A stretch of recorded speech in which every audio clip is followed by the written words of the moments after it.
सलाम, नमस्ते, सत श्री अकाल। मैं हूं रजा और आप देख रहे हैं रजाग्राफी का इंटरनेशनल प्राइम टाइम पार्ट 2। जी हां, आज खबरें इतनी ज्यादा हैं और कुछ ब्रेकिंग न्यूज मेरे सामने आई है, सीधा आपके सामने इसलिए लेके हाजिर हो गया हूं।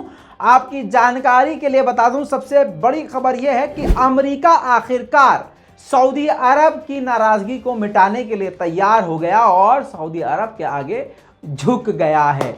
आसान जबान में बहुत शॉर्ट में समझाता हूं कि क्या हुआ।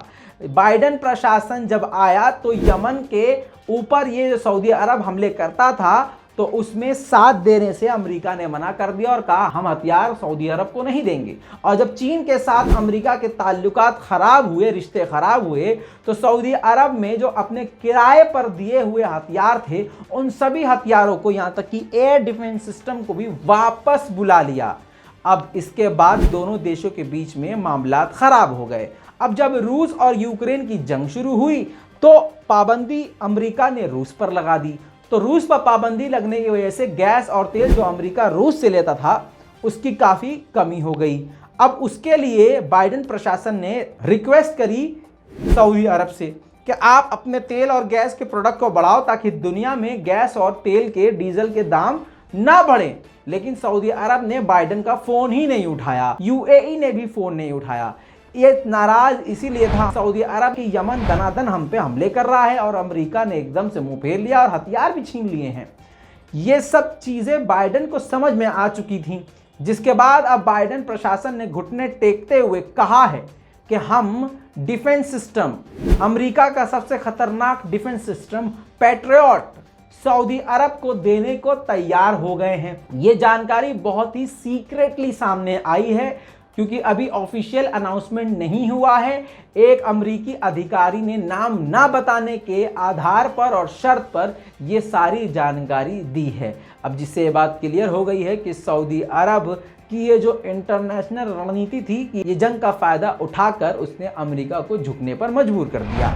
दूसरी तरफ यमन के फाइटर्स ने एक बार फिर से सऊदी अरब के जद्दा शहर में मौजूद आरामको ऑयल रिफाइनरी पर मिसाइल और ड्रोन अटैक कर डाले।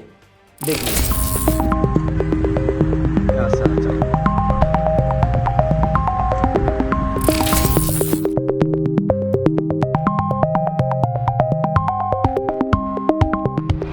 इसके बाद सऊदी अरब ने दोबारा पलटकर हमला किया और निशाना उस बोट पर लगाया जो बोट समुद्र के अंदर सऊदी अरब के आसपास हथियार लेके हौथीस की चल रही थी। दोस्तों, वक्त है अगली बड़ी खबर का। हौथीस के लीडर ने यूक्रेन के बारे में बड़ा बयान जारी किया है। हौथीस के लीडर ने कहा है कि ये जो यूक्रेन जो जंग में पड़ा हुआ है वो इसलिए फंस गया है जंग में क्योंकि यूक्रेन का लीडर यहूदी है। अब इस बात से बात समझ में आती है कि जो भी शैतान यहूदी किसी देश का लीडर होता है तो रिजल्ट यही होता है जंग।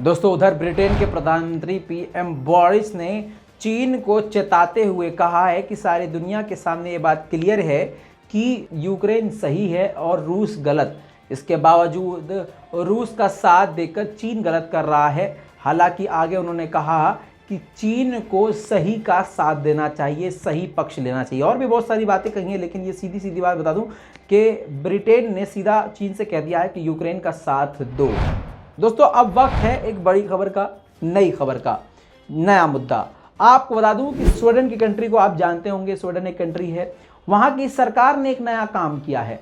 वहाँ की सरकार ने वहाँ जो दूसरी कंट्रीज से माइग्रेट हो गए, दूसरी कंट्रीज से जो मुस्लिम लोग उनके देश पहुँचे हैं, उनके बच्चों को एक स्वीडन ऑर्गेनाइजेशन यानी स्वीडन की सरकार ने ही उठा लिया है उनके घरों से। बच्चे से लेकर 5 महीने के बच्चे से लेकर 20-30 साल के नौजवानों को भी गिरफ्तार करके ले गए हैं।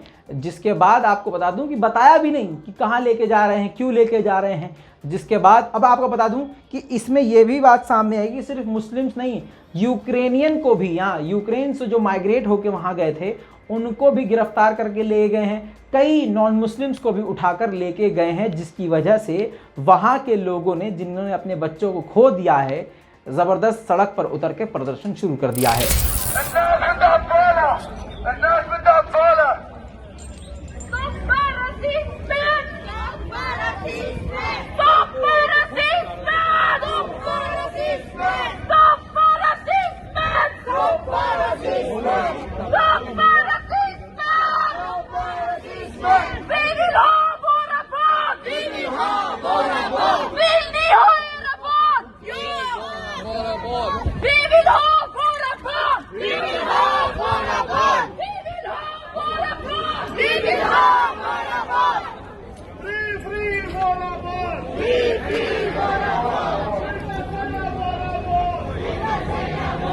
Oi, ainda som violenta lhe acamedei. Viste, efter som han inte så van just nu.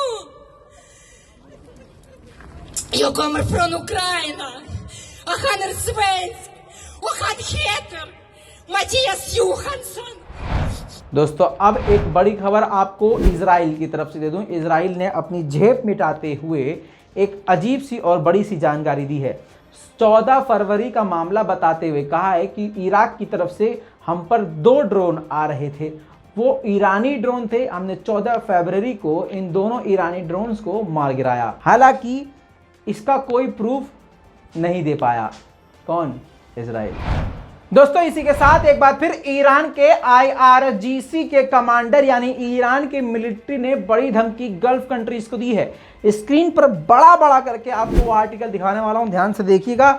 Iran के IRGC के कमांडर जो हैं, जिनका नाम है अली रजा तंगसीरी, उन्होंने कहा है कि जो भी गल्फ कंट्रीज की मिलिट्री फोर्सेस अगर हमारे सिरात हॉर्मुज की तरफ, नॉर्थ में जो इंडियन ओशियन है उसकी तरफ अगर कोई भी गल्फ कंट्री का सैनिक, नेवी कोई भी आता है, तो ये याद रखें कि हमने अपने IRGC की मिलिट्री को, नेवी को, फोर्सेस को एडवांस हथियार दे रखे हैं। जी हाँ, डिफेंस हथियार, खतरनाक आधुनिक हथियार हमने दे रखे हैं, जिसके बाद अगर गल्फ कंट्री से कोई भी हमारे एरिया में घुसता है तो उस पर बड़ी कार्रवाई की जाएगी। और अगर किसी ने इसके बावजूद हमारे इलाके में घुसने की कोशिश की तो ये हमारे लिए रेड लाइन होगा, रेड अलर्ट होगा।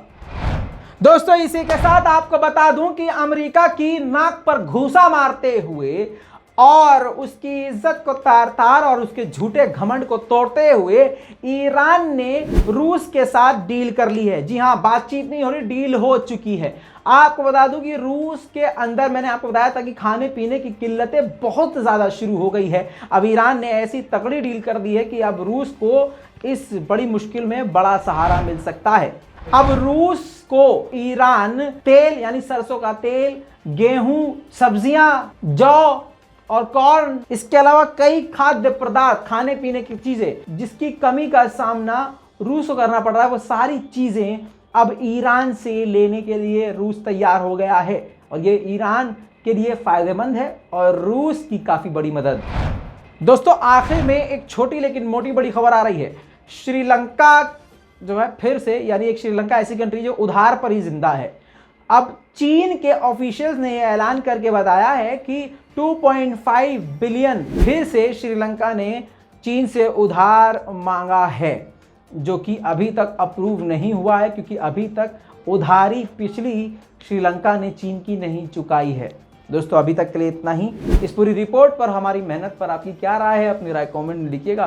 तो दुआओं में हमें याद रखिएगा ताकि इसी तरह से आपके लिए हम काम करते रहें। जय हिंद।